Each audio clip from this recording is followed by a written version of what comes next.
Hey, Pete Delete here, winding down my day. Been going now about 18 hours. It's just a standard day for me now, just energised and creating. Just slowing it down now. Raised my frequency quite high today and just made sure I eat and keep things balanced because it's easy. I've seen artists and I've heard of so many others that just get caught up so much in the creative flow that they just forget who they are, their physical being, and the spirit takes over, and eventually they crash and burn. And in past times that was just the artist's way, that's how it was. Nowadays it's called a mental illness, and some good friends of mine have got caught up in that cycle, and it's a hard one to break, as I did. Once you buy into the illness and the medication, it's a very hard cycle to break, but I did it. And I'm talking to others that are keen to do the same. So just found a photo today, turned up coincidentally, photo of me 10 years ago.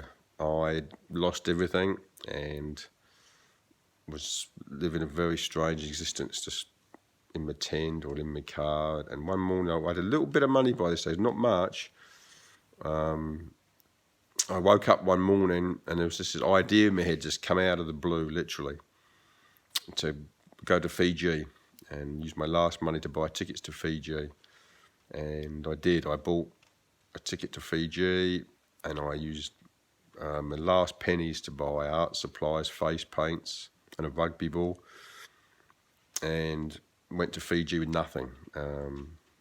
I stayed in a little resort, which was a resort I took my children to when they were younger, my whole family. I stayed there, and when I walked out of there, I had nothing. I was penniless. I had 2 eggs that I'd asked them if I could take from breakfast, and I remember it so vividly. I just walked out of the resort, went to the ocean, cleared my mind, meditated, and in meditation I was just told to turn right. So I walked along the coast and got very tired, and again, penniless, homeless. I had no idea of my future, but I knew I was being looked after.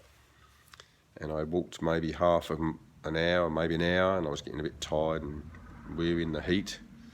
So I sat down under a tree and laid down, and I was just drifting off into meditation, and just a little whisper said, just turn to my left. And I turned, and just as I turned, a coconut thudded to the ground exactly where I'd been laying. So I had a little chuckle to myself. There was lunch, but also that my guidance was working, my mind was clear, and hearing that inner voice, that soft, gentle whisper. I had a coconut, didn't know how to open it, and just then a gardener walked past with a machete. He opened it for me, and so again the synchronicities were being noticed.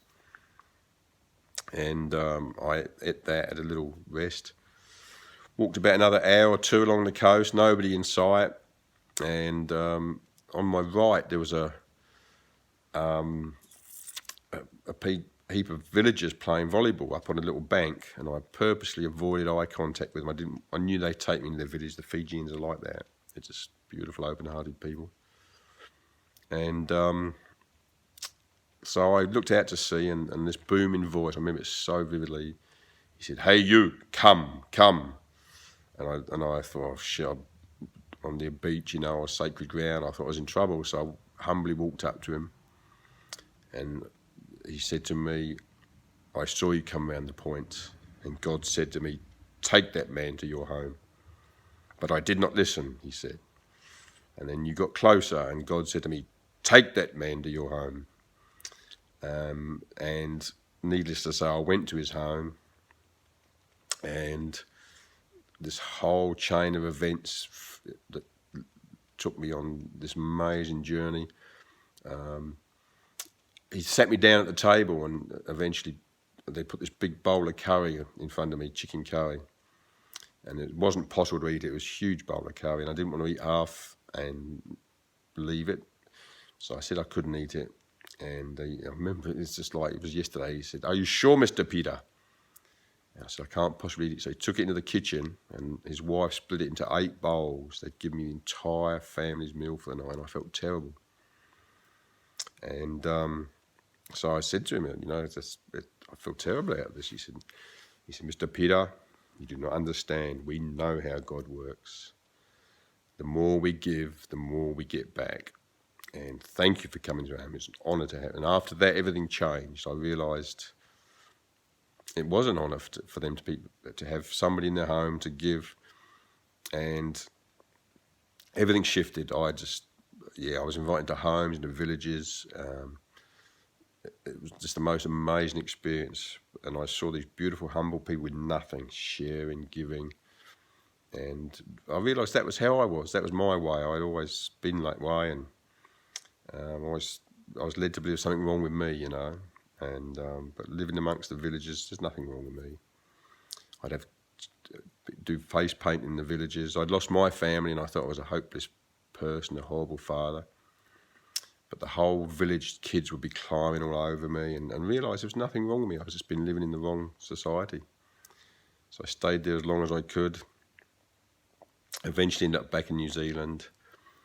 But those synchronicities and the guide, and also over there they would invite me into villages and up into the hills to talk of my journey with God, as I call it, and as they call it.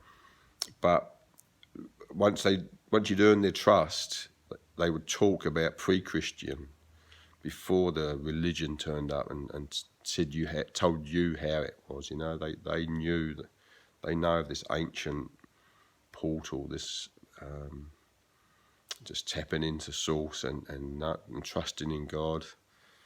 They call it obey. It's an ancient word, obey. The God above all gods. I spent a lot of time in Fiji and talked to the old people. I had dreams there, visions. The ancient people showed themselves in meditation, rose up out of the sand dunes, showed me things that historians didn't know. And very powerful place for me over there. And I must be due another trip back there, I think.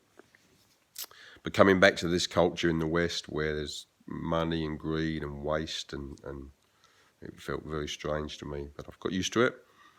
I'm going to stop waffling now. I've been on the go for 18 hours. I could go to the ocean, swim again and keep going. This energy just keeps me alive and keeps me driven, focused.